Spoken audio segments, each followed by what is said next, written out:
Soft and கிறிஸ்பியான banana அப்பம் எப்படி பண்ணுறதுன்னு இன்றைக்கி நம்ம பார்க்கலாம். இதுக்கு தேவையான இன்க்ரீடியன்ட்ஸ்: ஒரு பெரிய பழுத்த பனானா வாழைப்பழம் எடுத்துக்கோங்க. அதை நல்லா இந்த மாதிரி ஃபோக் வச்சு ஸ்மாஷ் பண்ணி வச்சுருங்க. ஒரு பெரிய பனானா, நார்மல் பனானா ஒன்று போதும். ஸோ ஒரு பெரிய பனானா எடுத்து அதை நல்லா ஸ்மாஷ் பண்ணி வச்சுருங்க. இது கூட இந்த கிளாஸில் ஒரு கிளாஸ் மைதா எடுத்திருக்கேன், அதை ஆட் பண்ணிடலாம். ஸோ ஒரு கிளாஸ் மைதா, ஒரு பனானா. அப்புறம் நான் ஒரு கிளாஸ் ரவை எடுத்திருக்கேன், ஈக்குவலாக எடுத்திருக்கேன். இந்த ரவையை என்ன பண்ணியிருக்கேன்னா ஒரு ஹாஃப் அன் ஹவர் நல்ல வாட்டரில் ஜஸ்ட் ஊற வச்சுருக்கேன். ஒரு கிளாஸ் ரவை அதை நான் ஹாஃப் அன் ஹவர் ஊற வச்சுருக்கேன். எதுக்கு ஊற வச்சுருக்கேன்னா, இந்த மாதிரி ஊற வச்சு மிக்சியில் லைட்டாக ஒரு ஓட்டு ஓட்டினோன்னா இந்த ரவை கொஞ்சம் நல்லா டெக்ஸ்சர் கொடுக்கும். அதை நம்ம ஆட் பண்ணோன்னா நம்மளோட இந்த பனானா அப்பம் ரொம்ப சாஃப்டாக உப்பி வரும். ஸோ இதுதான் இதோட மெயின் இன்க்ரீடியன்ட் நான் சொல்லுவேன். ஊற வச்சு இதை நம்ம லைட்டாக மிக்சியில் ஒரு ஓட்டிட்டு மிக்ஸ் பண்ணோன்னா நம்மளோட பனானா அப்பம் ரொம்ப சூப்பராக நல்லா உப்பி வரும். ஸோ இப்போ நான் வந்து ஹாஃப் அன் ஹவர் ஆச்சு ஊற வச்சு. இதை நல்ல தண்ணியில் ஊற வைங்க. இப்போ நான் மிக்சியில் ஒரு ஓட்ட போகிறேன். இப்போ அந்த ஊற வச்ச ரவையை ஜஸ்ட் நான் ஒரு ஓட்டியிருக்கேன், இதையும் ஆட் பண்ணிடலாம்.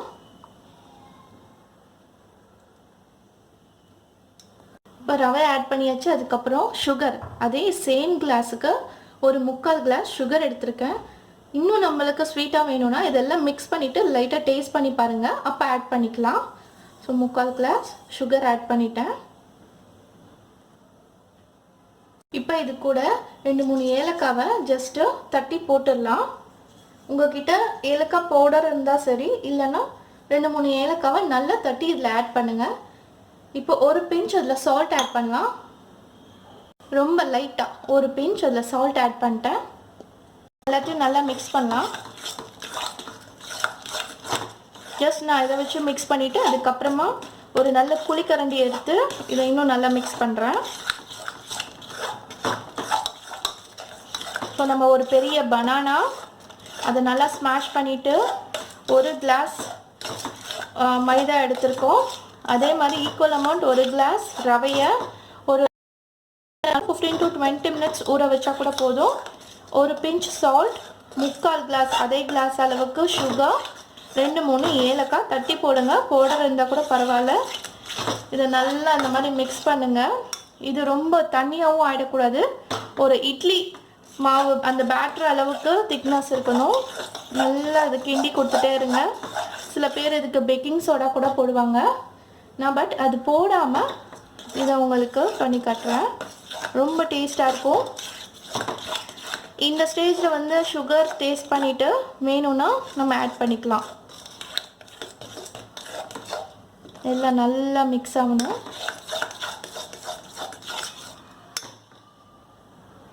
இந்த மாதிரி நல்லா மிக்ஸ் பண்ணிகிட்டே இருங்க. ரொம்ப திக்காக இருந்தால் கொஞ்சமாக தண்ணி ஆட் பண்ணிக்கோங்க, லைட்டாக. ரொம்ப தண்ணி ஊற்றுனா அது வராது நம்மளுக்கு. பாருங்க, அதை கிண்டி கொடுத்துட்டே இருங்க. நம்மளுக்கு நல்லா அது அந்த இட்லி மாவு பதத்துக்கு வந்துடும். இப்போ நம்மளோட அந்த மாவு ரெடி ஆகிடுச்சு. இங்கே பாருங்கள், ரொம்ப தண்ணியாக இல்லாமல் ரொம்ப கெட்டியாக இல்லாமல் அந்த இட்லி பேட்டர் மாதிரியே அந்த அளவுக்கு வந்துடுச்சு. இப்போ எடுத்து வச்சுட்டு குக் பண்ண ஸ்டார்ட் பண்ணலாம். இது டீப் ஃப்ரை தான் பண்ண போகிறோம். ஒரு ஸ்பெஷல் கடாய் வச்சு அதை சூடு பண்ணிவிட்டு ஆயில் ஊற்றிட்டு ஃப்ரை பண்ண ஆரம்பிக்கலாம். கடாய் நல்லா சூடாகட்டும். அது வரைக்கும் இந்த நம்ம மிக்ஸ் பண்ண பேட்டர் ஒரு 2 நிமிஷம்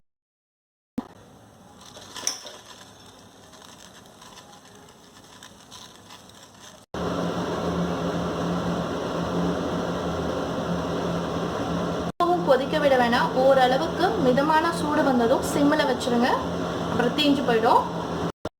ஜஸ்ட் அந்த சிம்மில் வச்சு ஒரு நிமிஷம் விடுங்க. மிதமான சூடு வந்ததும் நம்ம இந்த பேட்டரை எடுத்து கொஞ்சம் கொஞ்சமாக, நம்மளுக்கு எந்த குழிக்கரண்டி எடுத்தாலும் சரி, ரொம்ப பெருசு வேண்டாம், கொஞ்சம் ஓரளவுக்கு எடுத்து அதில் இந்த மாவை இப்படி எடுத்துப்போம்.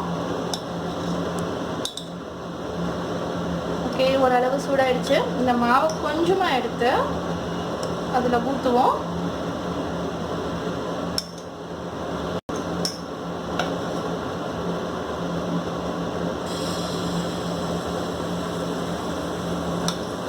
கொஞ்சம் கொஞ்சமாக அதில் ஆட் பண்ணிக்கலாம்.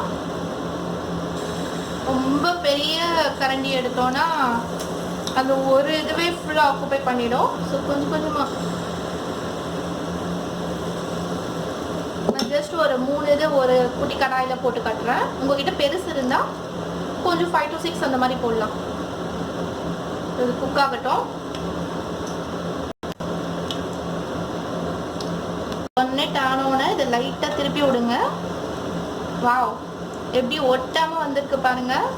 நம்ம அந்த மிக்ஸ் பண்ணுற அந்த பதத்தில் தான் இருக்குது. ரொம்ப தண்ணி ஆட் பண்ணால் ஃபுல்லாக ஒட்டிடும், வரவே வராது.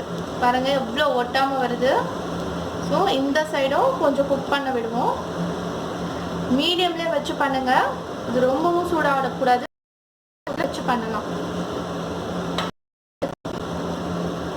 எப்படி உப்பி வந்திருக்கு பாருங்கள். நான் பேக்கிங் சோடா கூட போடல. இந்த ரவையை கொஞ்சம் நேரம் நம்ம ஊற வச்சு அரைச்சி இதில் மிக்ஸ் பண்ணாலே அது நம்மளுக்கு நல்ல டேஸ்ட்டும் தரும், நம்மளுக்கு நல்ல உப்பியும் வரும். ஸோ பேக்கிங் சோடா தேவையே இல்லை. ஸோ இது ஆஸ் யூஷுவல் நம்ம ஃப்ரை பண்ணுற மாதிரி தான். 2 பக்கமும் தீஞ்சிராமல் ஓரளவுக்கு குக் ஆகணும்னா திருப்பி திருப்பி விடுங்க.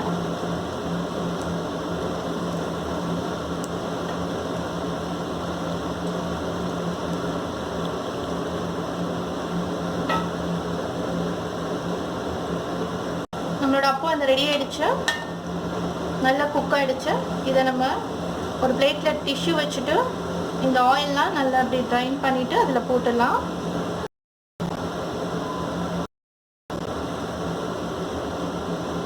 ஒரு டிஷ்யூ வச்சு ஒரு பேப்பர் ஒரு பிளேட் மேலே டிஷ்யூ வச்சு அதில் இதை போட்டுருங்க. எக்ஸஸ் ஆயில் இருந்தால் அது ஃபுல்லாக எடுத்துடும் டிஷ்யூ.